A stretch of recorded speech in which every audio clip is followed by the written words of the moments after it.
ಮಂಜೇಶ್ವರ ಗ್ರಾಮ ಪಂಚಾಯತ್ ವ್ಯಾಪ್ತಿಯಲ್ಲಿರುವ 6, 7, 8 ವಾರ್ಡ್ಗಳಾದ ಮಾಣಿಂಜಬೈಲು, ಗುಡ್ಡೆ, ಡೋನ್ ಬಾಸ್ಕೋ ಹಾಗೂ ಗೋವಿಂದ ಪೈ ಕಾಲೇಜು ರಸ್ತೆಗಳ ನಿವಾಸಿಗಳು ಇದೀಗ ಕೇರಳ ಸರ್ಕಾರದ ರಕ್ಷಿತಾರಣ್ಯ ಘೋಷಣೆಯಿಂದ ಬೆಚ್ಚಿಬಿದ್ದಿದ್ದಾರೆ. ಈ ಹಿನ್ನೆಲೆಯಲ್ಲಿ ಅರಣ್ಯ ಇಲಾಖೆಯ ಗ್ರೇಸಿಂಗ್ ಗ್ರೌಂಡ್ನಲ್ಲಿ 13 ಎಕರೆ 43 ಸ್ಥಳದಲ್ಲಿ ಸೋಷಿಯಲ್ ಫಾರೆಸ್ಟ್ನವರಿಗೆ ಅಕೇಶಿಯಾ ಸಸಿಗಳನ್ನು ನೆಡಲು 5 ಎಕರೆ ಸ್ಥಳವನ್ನ ಮಂಜೇಶ್ವರ ಗ್ರಾಮ ಪಂಚಾಯತ್ ಅನುಮತಿಸಿತ್ತು. ಈ ವ್ಯಾಪ್ತಿಯಲ್ಲಿ ಮಾಣಿಂಜಬೈಲು, ಗುಡ್ಡೆ, ಡೋನ್ ಬಾಸ್ಕೋ ಹಾಗೂ ಗೋವಿಂದ ಪೈ ಕಾಲೇಜು ರಸ್ತೆಗಳು ಒಳಗೊಂಡಿವೆ. ಅಲ್ಲದೆ ಮಂಜೇಶ್ವರ ರಾಷ್ಟ್ರೀಯ ಹೆದ್ದಾರಿಯಿಂದ ಗೇರುಕಟ್ಟೆ ಹೋಗುವ ರಸ್ತೆ, ಗುಡ್ಡೆಯಿಂದ ಗುತ್ತು ರಸ್ತೆ ಹಾಗೂ ಗುಡ್ಡೆಯಿಂದ ಪರಿಶಿಷ್ಟ ಜಾತಿ ಪಂಗಡಗಳ ಕಾಲೋನಿಗೆ ಹಾದು ಹೋಗುವ ರಸ್ತೆಯೂ ಇದರಲ್ಲಿ ಒಳಗೊಂಡಿದೆ. ಕಳೆದ ಸುಮಾರು 100 ವರ್ಷಗಳಿಂದ ಪಾರಂಪರಾಗತವಾಗಿ ಜನರು ಕೃಷಿಗಾಗಿ ಉಪಯೋಗಿಸುವ ಗುಡ್ಡೆ ಪಲ್ಲ ಕೂಡ ಇದರಲ್ಲಿ ಒಳಗೊಂಡಿದೆ. ರಕ್ಷಿತಾರಣ್ಯ ಪ್ರದೇಶ ಘೋಷಣೆಯಲ್ಲಿ ಈ ಪ್ರದೇಶಕ್ಕೆ ತಡೆ ಬಂದರೆ 3 ವಾರ್ಡಿನ ಕೃಷಿಕರು, ಶಾಲಾ ವಿದ್ಯಾರ್ಥಿಗಳು, ಇತರ ಎಲ್ಲಾ ಭಾಗದ ಕೂಲಿಯಾಳುಗಳು ಕೂಡ ಸಂಕಷ್ಟದಲ್ಲಿ ಸಿಲುಕಲಿರುವುದಾಗಿ ಊರವರು ಹೇಳ್ತಿದ್ದಾರೆ.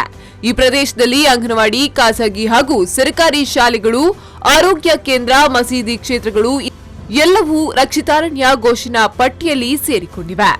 ಈ ಹಿನ್ನೆಲೆಯಲ್ಲಿ ಜನಬಳಕೆಯ ಯಾವುದೇ ಕೇಂದ್ರಗಳಾಗಲಿ, ಸ್ಥಳೀಯ ಮನೆಯವರಾಗಲಿ, ಜನಬಳಕೆಯ ರಸ್ತೆಗಳಾಗಲಿ ಯಾವುದೇ ರೀತಿ ನಿರ್ಬಂಧವನ್ನ ಹೇರದೆ ಯಥಾಸ್ಥಿತಿ ಕಾಪಾಡುವಂತೆ ಇಲ್ಲಿನ ನಾಗರಿಕರು ಹೋರಾಟ ಸಮಿತಿಗೂ ರೂಪು ನೀಡಿದ್ದಾರೆ.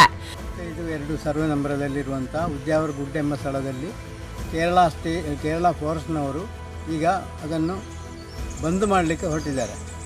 ಅದರ ಬದಲು ಇಲ್ಲಿಯ ಊರಿನವರಿಗೆ ಇಲ್ಲಿ 4 ರಸ್ತೆಗಳಿವೆ. ಆಚೆಗಿಂದ ಇದು Maninjabailu Udyavara Gudde road, Govinda Pai college road, ಅದೇ ರೀತಿಯಲ್ಲಿ ಆಚೆಗಿಂದ ಉದ್ಯಾವರ ಪಳ್ಳ, ಉದ್ಯಾವರ ಗುತ್ತು ರೋಡು, ಅದೇ ರೀತಿಯಲ್ಲಿ ಉದ್ಯಾವರ ಕಾಲನಿ ರೋಡು ಎಲ್ಲ ಈ ಸರ್ವೆ ನಂಬರ್ನಲ್ಲಿ ಇದೆ. ಅದರಲ್ಲಿ ಅಂಗನವಾಡಿ ಇದೆ, ಅದರಲ್ಲಿ ವ್ಯಾಲ್ಮೇಲ್ ವೆಲ್ಫೇರ್ ಸೆಂಟರ್ ಇದೆ, ಶಾಲೆಯ ವಠಾರಗಳು ಇದೆ.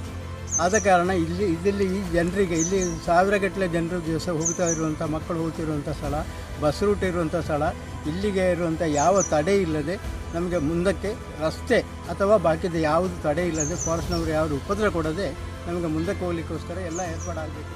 13.43 ഏക്കർ അത്ര സ്ഥലം മാത്രമാണ് അവർക്കുള്ളതുള്ളൂ. അതിലൊരു 150 വീടുകൾ ഇവിടെ താമസിക്കുന്ന ആൾക്കാരുണ്ട്.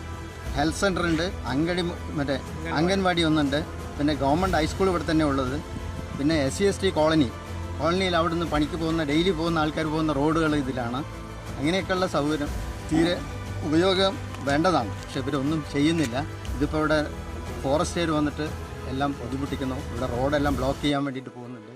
ಸಾಮಾಜಿಕ ಅರಣ್ಯ ಪ್ರದೇಶದ ವ್ಯಾಪ್ತಿಯಲ್ಲಿರುವ ಈ ಭೂಮಿಯನ್ನ ರಕ್ಷಿತಾರಣ್ಯ ಪ್ರದೇಶವಾಗಿ ಘೋಷಿಸಿರುವ ಬಗ್ಗೆ ಸರ್ಕಾರ ಈಗಾಗಲೇ ಅಧಿಸೂಚನೆಯನ್ನ ಹೊರಡಿಸಿದ್ದು, ಪರಿಸರವಾಸಿಗಳು ಈ ಪ್ರದೇಶದಲ್ಲಿ ಇರಬಹುದಾದ ತಮ್ಮ ಹಕ್ಕು ಅವಕಾಶಗಳ ಬಗ್ಗೆ ನಿರ್ದಿಷ್ಟ ದಿನದಲ್ಲಿ ದಾಖಲೆ ಸಹಿತ ಹಾಜರುಪಡಿಸುವಂತೆ ಕಾಂಜಂಗಾಡ್ ಅರಣ್ಯ ಸೆಟಲ್ಮೆಂಟ್ ಆಫೀಸರ್ ಹಾಗೂ ಕಂದಾಯ ವಿಭಾಗೀಯ ಅಧಿಕಾರಿಗಳು ನೋಟಿಸ್ ಜಾರಿ ಮಾಡಿರುವುದು ಸ್ಥಳೀಯರಿಗೆ ಬಿಸಿ ಮುಟ್ಟಿರುವ ಹಿನ್ನೆಲೆಯಲ್ಲಿ ಅದನ್ನ ಎದುರಿಸಬೇಕಾದ ಪ್ರಯೋಗಕ್ಕೆ ಊರವರು ಸಜ್ಜಾಗ್ತಿದ್ದಾರೆ.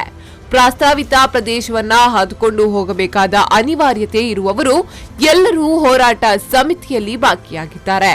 ಯಾವುದೇ ಕಾರಣಕ್ಕೂ ಸ್ಥಳೀಯರಿಗೆ ಧಕ್ಕೆ ಬರುವ ರೀತಿಯಲ್ಲಿರುವ ಸರ್ಕಾರದ ಘೋಷಣೆಯನ್ನ ಯಾವುದೇ ಬೆಲೆ ತೆತ್ತರೂ ಎದುರಿಸುವುದಾಗಿ ಊರವರು ಹೇಳ್ತಿದ್ದಾರೆ.